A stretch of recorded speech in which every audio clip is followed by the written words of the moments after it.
আসসালামু আলাইকুম প্রিয় দর্শক, সারা দুনিয়াকে আতঙ্কে রাখা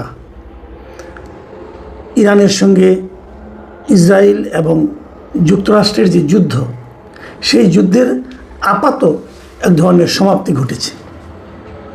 মানে তারা একটা যুদ্ধ বিরতিতে সম্মত হয়েছে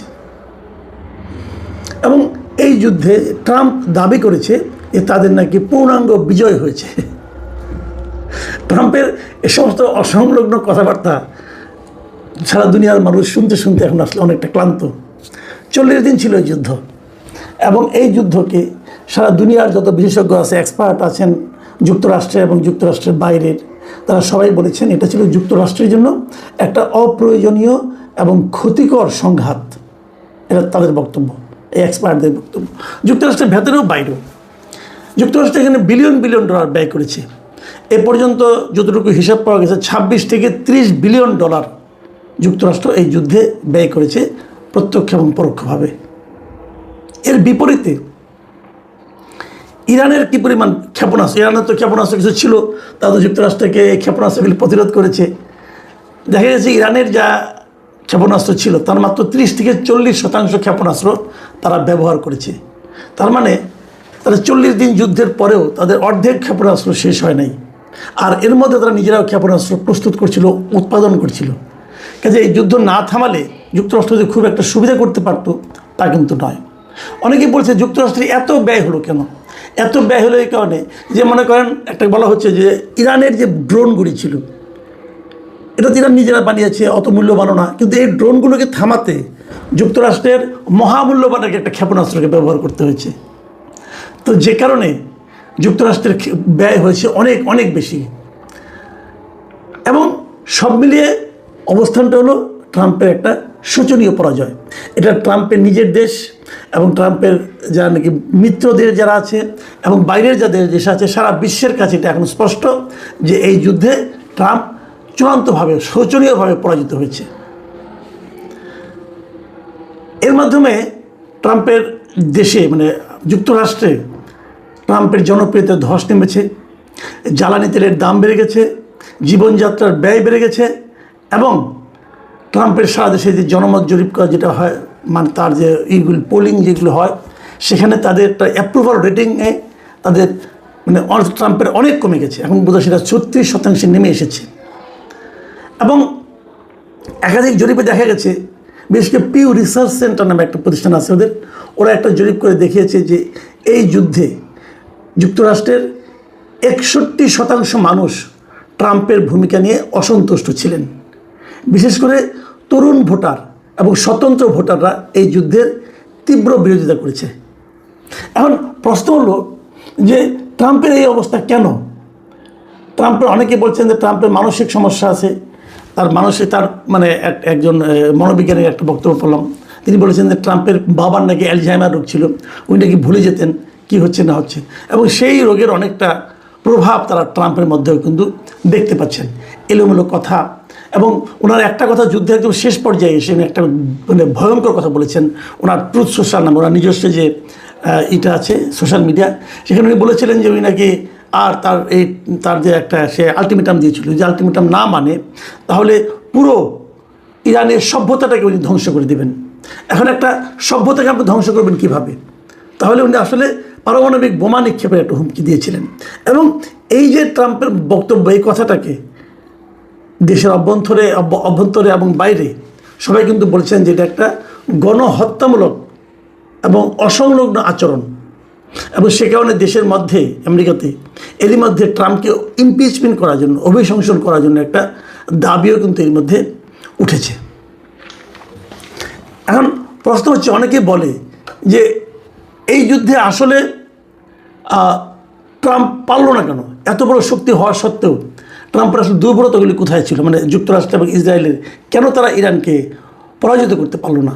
এটা না পারার কারণ হলো যুক্তরাষ্ট্র অনেক শক্তিশালী, কিন্তু তাদের না পারার মূল কারণ হলো কিছু কৌশলগত, অর্থনৈতিক এবং ভৌগোলিক কারণ। প্রথম যে কারণটা বলা হয়ে থাকে সেটা হলো যে ইরান প্রথমেই এই যুদ্ধের কয়েকদিনের মাথায় সে হরমুজ প্রণালী বন্ধ করে দিয়েছে। হরমুজ প্রণালী হলো সারা দুনিয়াতে তেল পরিবহনের একটা গুরুত্বপূর্ণ পথ। এবং এই হরমুজ প্রণালী বন্ধ করে দেওয়ার কারণে সারা দুনিয়া এমনকি আমেরিকাতেও তেলের দাম হু হু করে বেড়ে গিয়েছিল। আমেরিকার এক গ্যালন তেলের দাম $7 পর্যন্ত উঠে গিয়েছিল। এটা অস্বাভাবিক একটা দাম হয়েছিল। একটা কারণ ছিল। আরেকটা কারণ বলা হয়ে থাকে ইরানের যুদ্ধ কৌশল, রণকৌশল যেটা ছিল, এটাকে অ্যাসিমেট্রিক রণকৌশল বলা হচ্ছে এটাকে। এবং ওরা কী কাজটা করেছে, তারা সরাসরি সম্মুখ যুদ্ধে না যেয়ে ইরান তাদের কিছু ড্রোন এবং নিখুঁত কিছু মিসাইল ব্যবহার করে যুক্তরাষ্ট্রের জন্য এই যুদ্ধটাকে অত্যন্ত ব্যয়বহুল করে দিয়েছে। এবং যুক্তরাষ্ট্র তার এক একটা দামি ইন্টারসেপ্টর মিসাইল দিয়ে ইরানের খুব সস্তা ড্রোনকে ধ্বংস করতে হয়েছিল, যে কারণে তারা একটা বড় ধরনের অর্থনৈতিক বোঝার মধ্যে পড়ে গেছে। এর বাইরে ইরান আরেকটা যুদ্ধ কৌশল অবলম্বন করেছিল, সেটা হলো তাদের যে প্রক্সি নেটওয়ার্ক আছে বিভিন্ন রকম, যেমন হিজবুল্লাহ, হুতি, এদের মাধ্যমেও এরাও এই যুদ্ধে নানাভাবে অংশ নিয়েছিল। এবং তারা মানে ধরেন এখান থেকে কোনাকুঞ্চি দেওয়া এই পথে ওই সমুদ্র পথে তারা কিন্তু অ্যাটাক করা শুরু করেছিল, যে কারণে যুক্তরাষ্ট্রের যে অবস্থাটা হয়েছে, অনেক সময় এরকম হয় না, আপনি বিশাল একটা মিসাইল নিয়ে গেলেন, মিসাইল নিয়ে যেয়ে আপনার উপর মনে করেন মৌমাছি লেলিয়ে দেওয়া হলো। এখন এই মৌমাছির কি আপনি কি মিসাইল দিয়ে মারতে পারবেন? অনেকটা ঘটনা ঘটেছে এরকম। ইরান বিশাল নিয়ে গেছে, কিন্তু এই যে খুঁটিনাটি আক্রমণ, ছোটোখাটো আক্রমণ, কোনাকুঞ্চি দিয়ে আক্রমণ, এইগুলো তাকে আসলে ব্যতিব্যস্ত করে দিয়েছিল। আর তাছাড়া আরেকটা, যে পুরো মধ্যপ্রাচ্য জুড়ে যুক্তরাষ্ট্রের যে বিভিন্ন রকম ঘাঁটি ছিল বিভিন্ন দেশে, সেগুলির মধ্যে এরা অ্যাটাক করছিল, এবং সেই অ্যাটাকগুলিও তাদের জন্য বড় একটা ক্ষয়ক্ষতির কারণ হয়েছিল। ইরানকে পরাজিত করতে না পারা আরেকটা বড় কারণ হলো যে ইরান এমন একটা দেশ, এই দেশটার একদিকে পাহাড়, আরেকদিকে নদী, আরেকদিকে মানে পানি, এখানে জয় করা আসলে খুব কঠিন ছিল, এবং এখানে আসলে পদাতিক বাহিনী দেওয়া ইরানকে জয় করা অসম্ভব। কাজেই যুক্তরাষ্ট্র চেষ্টা করেছিল যে বিমান হামলা এবং নৌ হামলা দিয়ে পর্যস্ত করা যায় কিনা। বিমান হামলা কিছুটা ক্ষতি করতে পেরেছিল, কিন্তু হারানো সম্ভব হয়নি। এবং পদাতিক বাহিনী না ঢুকলে একটা দেশকে আসলে পরাজিত করা কঠিন। আরও একটা কারণ ছিল তাদের, আমেরিকার জন্য যেটা নাকি খুবই নেতিবাচক এবং বিব্রতকর কারণ, সেটা হলো যে আমেরিকা যাদেরকে মিত্র মনে করতো, ইউরোপিয়ান দেশগুলো, তারা এই যুদ্ধে আমেরিকার সঙ্গে সহযোগিতার হাত বাড়ায়নি। তাদের বক্তব্য ছিল, আপনি তো নেটোর সঙ্গে আলাপ করে যুদ্ধ শুরু করেননি, যুদ্ধ উনি শুরু করেছিলেন একা একা। যে কারণে এবং যুদ্ধের পরপরই এই ইউরোপিয়ান দেশগুলোতে কিন্তু তেলের দাম অনেক বেড়ে গিয়েছিল, যে কারণে ইউরোপিয়ান দেশগুলো নিজের দেশের সমস্যাকে রেখে যুক্তরাষ্ট্রের সঙ্গে যুদ্ধে সেনাবাহিনী পাঠাতে রাজি হয়নি। এবং এই রাজি না হওয়ার কারণটা কিন্তু তার জন্য ছিল খুবই বিব্রতকর।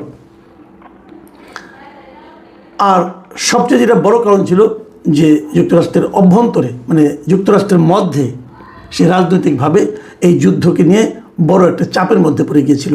সামনে কিন্তু তাদের একটা নির্বাচন আছে, এবং সেই নির্বাচনে যুক্তরাষ্ট্রের রিপাবলিকান পার্টি, মানে যে পার্টির প্রেসিডেন্ট হিসেবে ট্রাম্প আছেন, সেই পার্টির সামনে একটা বড় পরাজয় সবাই দেখতে পাচ্ছে এই যুদ্ধকে কেন্দ্র করে। ডোনাল্ড ট্রাম্প নির্বাচনের আগে নিজেকে মানে যুদ্ধের বিরোধী একজন প্রেসিডেন্ট হিসাবে প্রচার করেছিল, এবং সে নির্বাচিত হওয়ার পর তো সে কিন্তু নোবেলের শান্তি পুরস্কারও দাবি করেছিল যে সে যুদ্ধ থামিয়ে দিচ্ছে, তাকে শান্তি পুরস্কার দেওয়া হোক। তো এরকম একটা লোক যখন নিজেই একটা যুক্তরাষ্ট্রের জন্য সবচেয়ে অপমানকর যুদ্ধে জড়িয়ে গেল, এবং সে কারণে তার দলের যে একটা সমর্থন ছিল মানুষের মধ্যে, সেটাও কিন্তু কমে গেছে।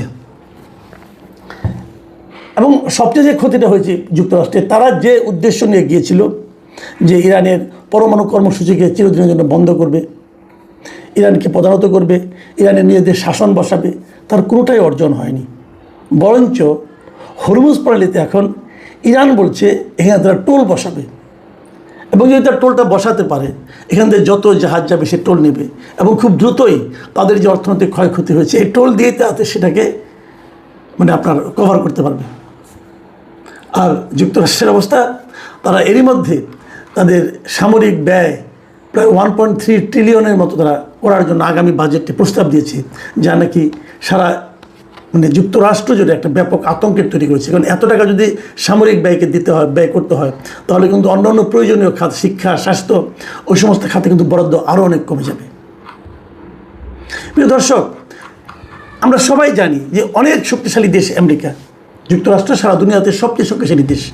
কিন্তু এই শক্তিশালী দেশটি আরও একটি শক্তিশালী দেশ ইসরায়েল, তাদেরকে সঙ্গে নিয়েও তুলনামূলকভাবে অনেক কম সামরিক শক্তির দেশ ইরানকে কিন্তু তারা পরাজিত করতে ব্যর্থ হয়েছে। মূল কারণ, তারা একটা ইরানের উপর অন্যায় যুদ্ধ চাপিয়ে দিয়েছিল, এবং এই অন্যায় যুদ্ধ চাপিয়ে দেওয়ার কারণে এত শক্তি নিয়েও তারা কিন্তু এই যুদ্ধে বিজয়ী হতে পারেনি। ট্রাম্প এখন চেষ্টা করছে নানাভাবে বলে যে না আমরা যুদ্ধে জিতেছি, আমরা অমুক করেছি, আমরা তমুক করেছি। আসলে তারা কিছুই করতে পারেনি। বরঞ্চ প্রমাণ হয়েছে যে ইরানের সঙ্গে যুদ্ধ করে ইরানকে পরাজিত করা যায় না। তবে শঙ্কার একটা জায়গা আছে, সেই জায়গাটা হলো ট্রাম্পকে যারা চেনেন, উনি সকালে এক কথা বলেন, বিকেলে আরেক কথা বলেন। যুদ্ধবিরতি হলেও উনি আবার আক্রমণ করবেন কিনা সেটা বলা কিন্তু বড় কঠিন। যে জন্য এই যুদ্ধবিরতির সময় কিন্তু 10টা চুক্তিও হয়েছে, যে এই 10টা চুক্তি সবাই মেনে চলবে এবং সেই চুক্তিগুলি অনেকটাই আমার বিবেচনায় ইরানের পক্ষে গেছে, প্রায় সবগুলি।